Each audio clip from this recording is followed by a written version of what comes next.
Assalamualaikum warahmatullahi wabarakatuh. Bismillahi masyaallah la yasukul khaira illallah. Bismillahi masyaallah la yasrifus su'a illallah. Bismillahi masyaallah ma kana min ni'matin faminallah. Bismillahi masyaallah la hawla wa la quwata illa billah. Alhamdulillahi rabbin nas, malikin nas, ilahin nas. Wassalatu wassalamu ala ashrafin nas, habibi wa qurrati a'yunin nas, wa ala alihi wa sahbihi wa ummatihi khairin nas, amma ba'd.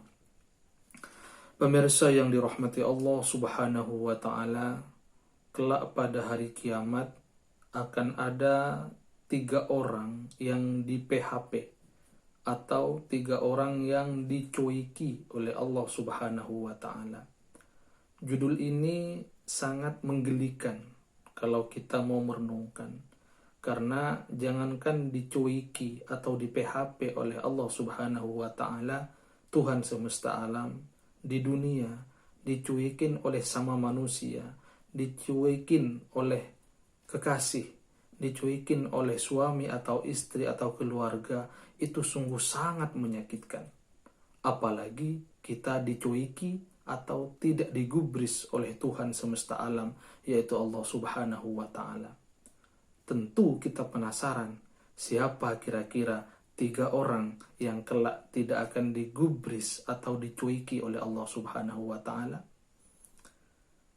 Abu Hurairah meriwayatkan kalau Rasulullah Shallallahu Alaihi Wasallam, sebagaimana tercantum dalam kitab Sunan Ibnu Majah, Nabi bersabda, salasatun la yukallimuhumullahu wa la yanzuru ilaihim yaumal qiyamah. Kata Kanjeng Nabi, ada 3 orang yang tidak diajak bicara oleh Allah, wa la yanzuru ilaihim yaumal qiyamah. Di samping tidak diajak bicara, juga tidak dilihat, tidak diperhatikan, dalam bahasa sekarang dicuikin oleh Allah. Sudah begitu, wala yuzakkihim, mereka tidak disucikan oleh Allah, walahum adzabun alim, bahkan mereka mendapatkan siksa yang sangat pedih. Siapakah mereka? Ada 3 orang.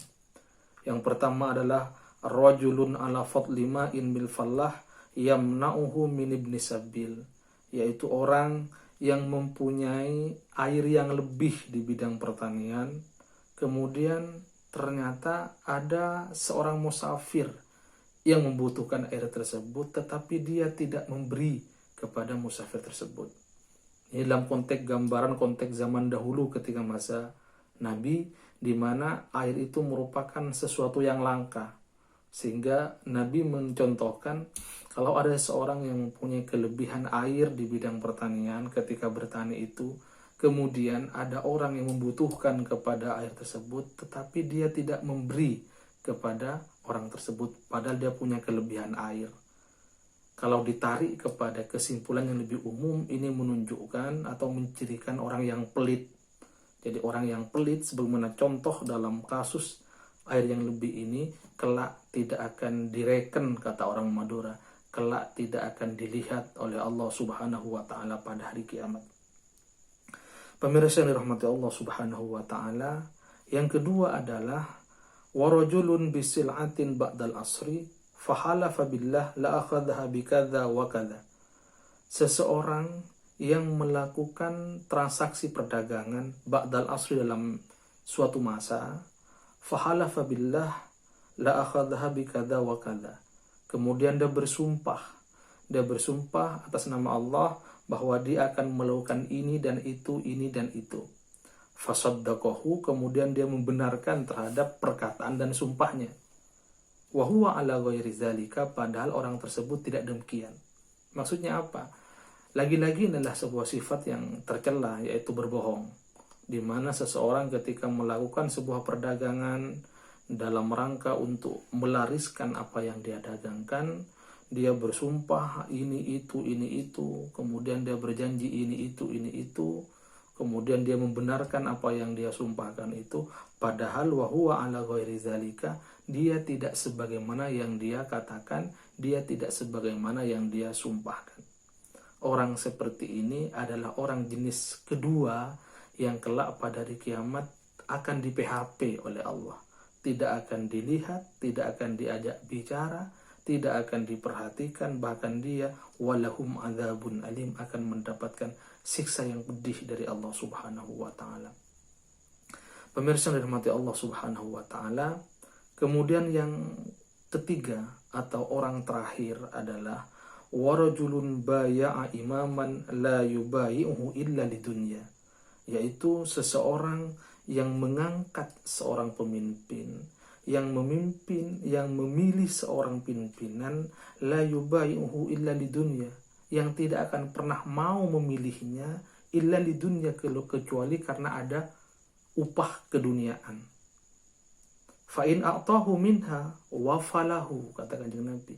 Kalau dia diberikan ongkos, diberikan uang, diberikan dunia, wafalahu, maka dia akan memilih calon pemimpin tersebut. Wa illam yu'tihi minha lam yafilahu.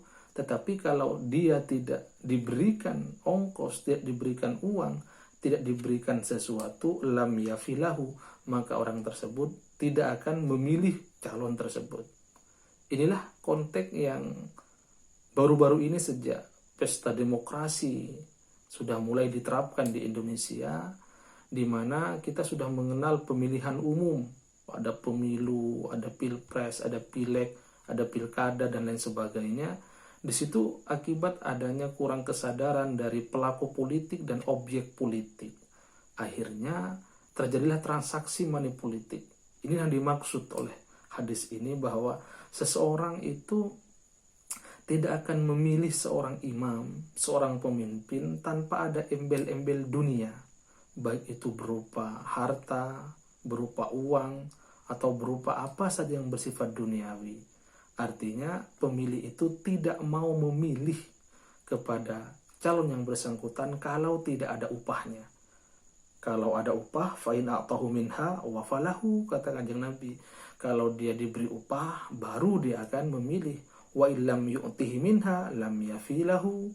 Tetapi kalau enggak diberi, maka dia tidak akan memilih.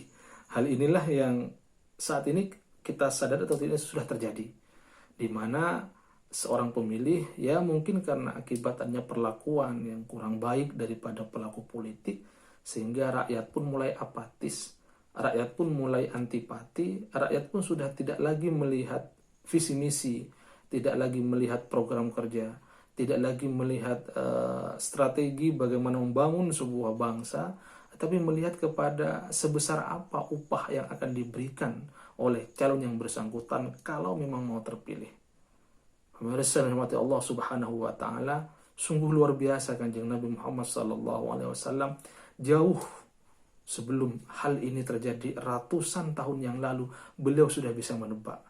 Pada kita tahu bersama, konteks beliau masih hidup adalah bukan sistem demokrasi liberal seperti saat ini, tapi ada demokrasi keterwakilan, di mana untuk mengangkat seorang pemimpin ketika itu dipilih oleh perwakilan tokoh-tokoh tertentu. Tetapi beliau sudah mampu menerawang jauh yang akan terjadi saat ini. Katakan Nabi, beliau sudah bisa menggambarkan di mana seseorang itu tidak akan memilih pemimpin tanpa ada imbalan. Kalau ada imbalan ya dipilih, kalau tak ada imbalan ya nggak dipilih. Hal ini sudah nyata sekarang terjadi di hadapan kita, terbuka lebar-lebar. Jenis orang yang seperti ini, katakan Kanjeng Nabi, adalah orang yang ketiga dari 3 orang yang tidak akan dilihat, tidak akan dilirik, bahkan mendapatkan adab dari Allah Subhanahu wa taala. Yaitu yang pertama adalah orang yang mempunyai kelebihan air, tetapi dia tidak memberikan kepada orang yang membutuhkan dalam bidang pertanian. Intinya adalah orang yang pelit. Yang kedua adalah orang yang melakukan sumpah dalam sebuah perdagangan agar dagangannya laku, akhirnya dia bersumpah macam-macam, padahal dia sendiri ala ghairi dzalika tidak melakukan hal tersebut. Dan orang yang ketiga adalah seseorang atau rakyat pemilih yang tidak mau memilih pemimpinnya, calon pimpinannya dari tingkatan mana saja tanpa ada embel-embel upah. Kalau ada upah ya memilih, kalau nggak ada upah ya tidak memilih. Hal ini yang terkenal dengan money politik untuk saat ini. pelaku ketiga orang ini adalah orang-orang calon PHP dari Allah Subhanahu wa taala, kelak tidak akan dilirik, tidak akan diperhatikan, dan akan mendapatkan adab yang pedih dari Allah Subhanahu wa taala. Pemirsa yang dirahmati Allah Subhanahu wa taala, mari kita berdoa bersama, berharap semoga diberikan kekuatan untuk tidak terjebur, untuk tidak terlibat menjadi salah satu dari 3 orang yang telah disebutkan oleh Kanjeng Nabi dalam hadis ini. Pemirsa yang dirahmati Allah Subhanahu wa taala, hanya ini yang dapat saya sampaikan. Kurang lebihnya mohon maaf. Semoga bermanfaat. Assalamualaikum warahmatullahi wabarakatuh.